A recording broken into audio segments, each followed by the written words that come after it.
હનુમાન જન્મોત્સવની સુરતમાં ભવ્ય ઉજવણી કરવામાં આવી હતી। ત્યારે ગલુડી ધામના શ્રી અક્ષય પ્રસાદજી સ્વામી દ્વારા હનુમાન જન્મોત્સવની ભવ્ય ઉજવણી કરાઈ હતી। કળશ યાત્રા, નગર યાત્રા, અન્નકૂટ દર્શન, આરતી, સર્વ બિરાજિત દેવોનું પૂજન તથા અભિષેક, દેવોનો શણગાર તથા આરતી, શ્રી હનુમત યજ્ઞ અને રક્તદાન સહિતનું આયોજન કરાયું હતું। 23મી એપ્રિલ મંગળવારના રોજ હનુમાન જન્મોત્સવની સુરતમાં ભવ્ય ઉજવણી કરાઈ હતી। ત્યારે ગલુડી ધામ ખાતે પણ ઉજવણી કરાઈ હતી।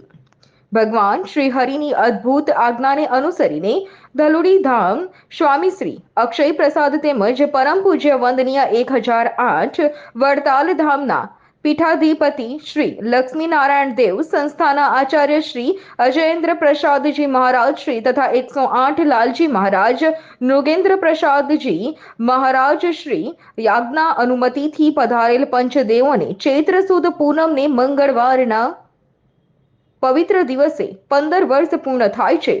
ચતુર્વિધ પુરુષાર્થ, ધર્મ, અર્થ, કામ અને મોક્ષને મનુષ્ય જીવનમાં સુપ્રસ્થાપિત કરનાર આ દિવ્ય દેવોનો મહાઅભિષેક, અન્નકૂટ તથા યજ્ઞના દર્શનનો લાભ લેવા ભક્તો ઉમટ્યા હતા।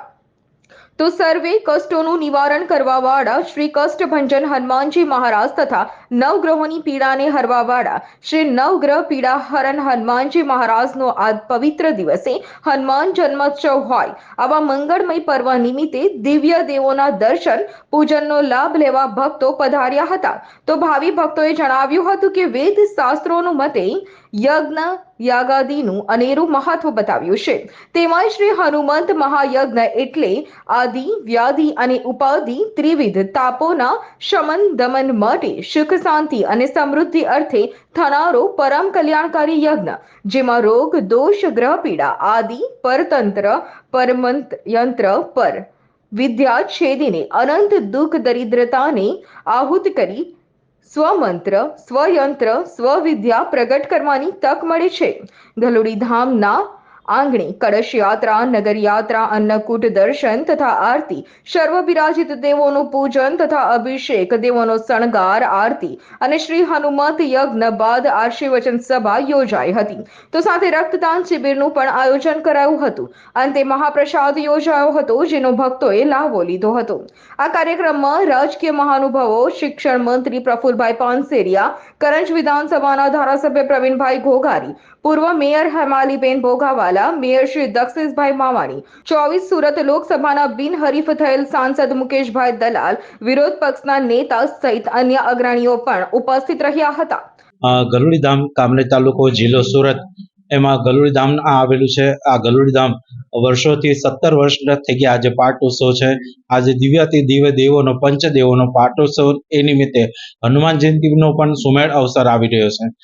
તો આજુબાજુના ધર્મપ્રેમી સર્વે ભાવિક ભક્તોને આ ઉત્સવની અંદર જોડાવાનું હાર્દિક આમંત્રણ આપું છું। આ ઉત્સવ એટલે મારા દાદા મારો ઉત્સવ એટલે હનુમાન જયંતિનો પરમ પાવન અવસર છે, જેની અંદર સર્વે ભાવિક ભક્તોને ખૂબ ખૂબ હૃદયથી આવકારીએ છીએ। આ પ્રોગ્રામ, આ જે અવસર એ 17 વર્ષથી અમે લોકો ઉજવતા આવ્યા છીએ। આજે 17મો વાર્ષિક પાટોત્સવ છે। આ પાટોત્સવ નિમિત્તે નગર યાત્રા, ભોજન સમારંભ, મહાપ્રસાદનું આયોજન, મહાસભાનું આયોજન, અન્નકૂટ દર્શન તથા યજ્ઞશાળાની અંદર મારુતિ યજ્ઞ, એ યજ્ઞની અંદર આહુતિ આપીને સર્વેને પાવન થવાનો સુમેળ અવસર આવી રહ્યો છે।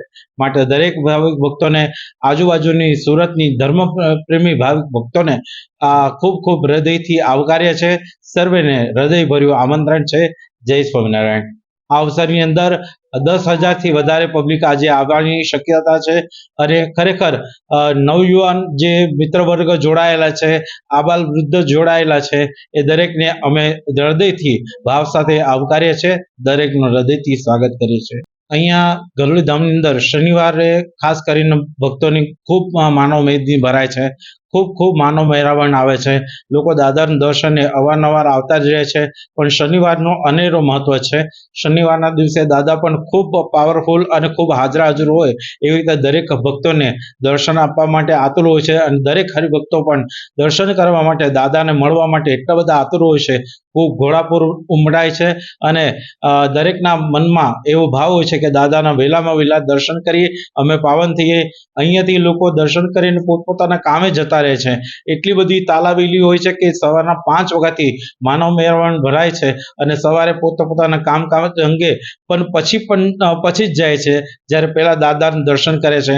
દાદાનું સાનિધ્ય, દાદાનું આ સાનિધ્ય, માનવ મહેરામણ, આ જે લોકોનો ભારે ઉત્સાહ અને ઉમંગ જોઈને ખરેખર હૃદય ગદગદ થઈ જાય છે.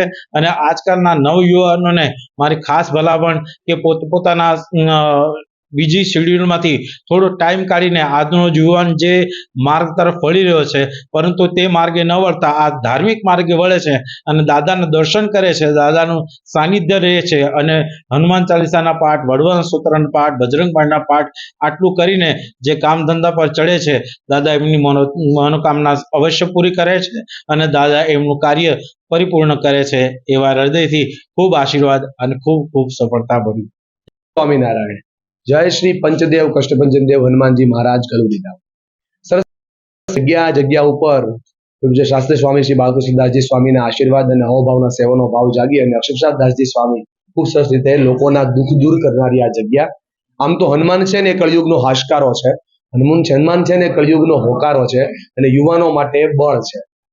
બજરંગી બળ આપે અને મારુતિ મિત્ર બને તો આજનો યુવાન ચોક્કસ યોગ્ય દિશામાં જઈ શકે છે. આ વાતને સાકાર કરતું ધામ એટલે ગલુડી ધામ.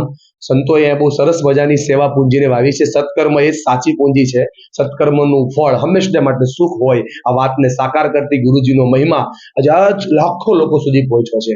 ગુરુજી એવું કહેતા કે અહીંયા લોકો હાય કરતા આવશે અને હાશ કરીને જાશે. એ હાશકારો અનુભવવાનું સ્થળ એટલે આ ગલુડી.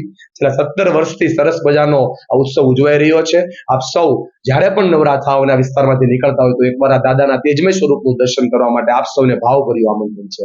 ધન્યવાદ. જય Kashtabhanjan Dev. Bureau report S9 news, Surat. અમારી તમામ માહિતીથી અપડેટ રહેવા માટે જોડાયેલા રહો S9 ન્યૂઝ સાથે.